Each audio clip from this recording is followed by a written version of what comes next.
టీవీ45 news కి స్వాగతం. మాఘ పౌర్ణమిని పురస్కరించుకుని బుధవారం పెంచిల కోనలో చెంచులక్ష్మి ఆదిలక్ష్మి సమేత నరసింహస్వామి వైభవంగా పుష్పయాగాన్ని నిర్వహించారు. అర్చకులు, వేద పండితులు వివిధ రకాల పుష్పాలతో శాస్త్రోక్తంగా క్రతువు నడిపించారు. నెల్లూరు రంగనాయకులపేటలోని శ్రీ రంగనాథ దేవస్థానంలో స్వామివారికి బంగారు గరుడ సేవ, దర్గామెట్టలోని దేవస్థానంలో రాజరాజేశ్వరి దేవికి ఊంజల్ సేవలు జరిగాయి. ఆయా కార్యక్రమాలు అధిక సంఖ్యలో భక్తులు పాల్గొని స్వామి అమ్మవారిని దర్శించుకున్నారు.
అన్నా ఒక సెకండ్ సార్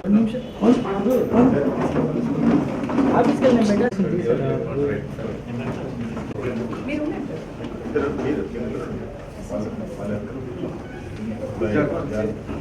సార్ ఇటు వచ్చేయండి సార్.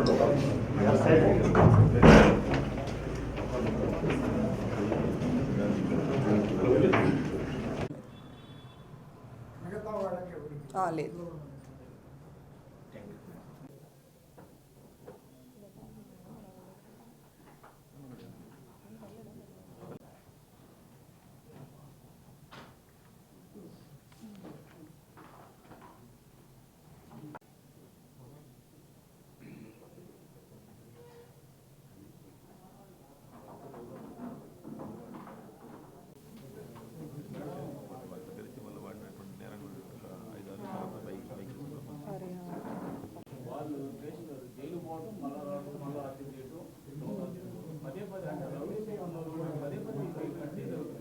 అదే అంటే ఇందాక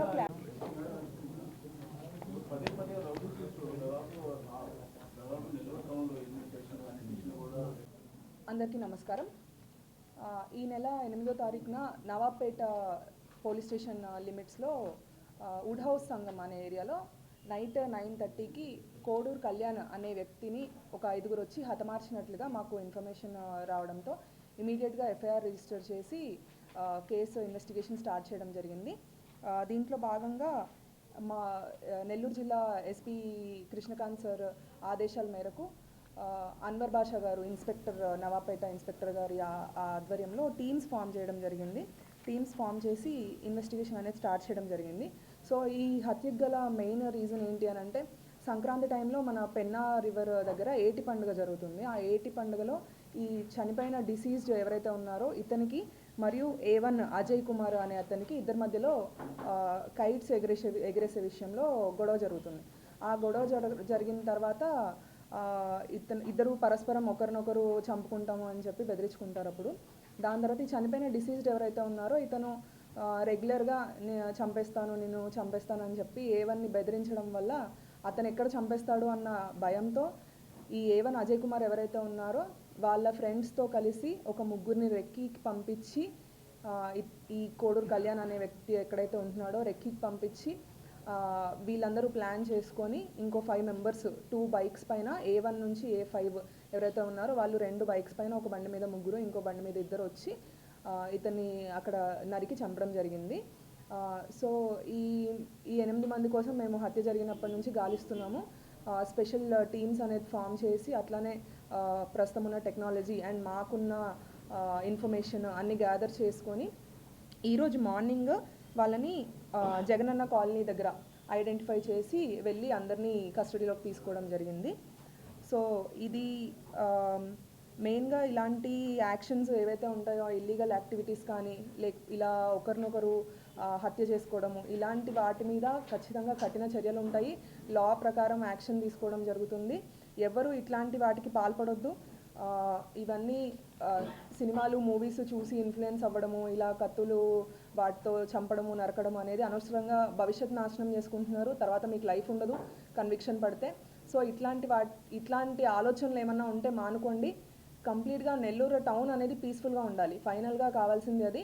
అలా కాకుండా ఎలా పడితే అలా ప్రవర్తిస్తాము, రోడ్లపైన తాగడం కానీ లేదంటే అమ్మాయిలను ఏడిపించడము ఇంకేమన్నా అసాంఘిక కార్యకలాపాలు చేయడము ఇలాంటివి చేస్తే ఊరుకునేది లేదు. కంపల్సరీ యాక్షన్ తీసుకొని రౌడీ షీట్స్ ఓపెన్ చేయడము, పీడీ యాక్ట్ పెట్టడము ఇలాంటి చర్యలన్నీ తీసుకోవడం జరుగుతుంది. సో ఈరోజు ఈ A1 నుంచి A8 ఎవరైతే ఉన్నారో వాళ్ళని రిమాండ్కి పంపించడం జరుగుతుంది. ఈ మెయిన్ వీళ్ళందరినీ పట్టుకోవడంలో ఇంపార్టెంట్ రోల్ ప్లే చేసిన మన సిఏ గారు అన్వర్ బాషా గారు అండ్ అలానే ఎస్ఐస్ మన షేక్ రెహమాన్ గారు అండ్ శివయ్య గారు వీళ్ళందరూ హత్య జరిగినప్పటి నుంచి చాలా ప్రొయాక్టివ్గా ఉండి వీళ్ళని ఛేదించి పట్టుకున్నారు ఈరోజు మార్నింగ్. సో వీరందరికీ అభినందనలు తెలియజేస్తున్నాను. Thank you. షీట్స్ ఏం లేవండి, షీట్స్ ఎవరిపైన ఏం లేవు. ఒక అతని మీద ఒక కేసు ఉంది. హత్య చేయడం మొదటిసారి. చేస్తామండి, ఇప్పుడు చేస్తాం ఖచ్చితంగా. షీట్స్ లేవు, షీట్స్ ఉన్న వాళ్ళు ఎవరు లేరు ఇందులో. అందరి ఏజ్ యావరేజ్గా ఒక 23 ఇయర్స్ వరకు ఉన్నారు. 23 to 24 మధ్యలో ఉంటారు. రెగ్యులర్ వర్క్స్ అట్లా చేసుకునే వాళ్ళు ఉన్నారు.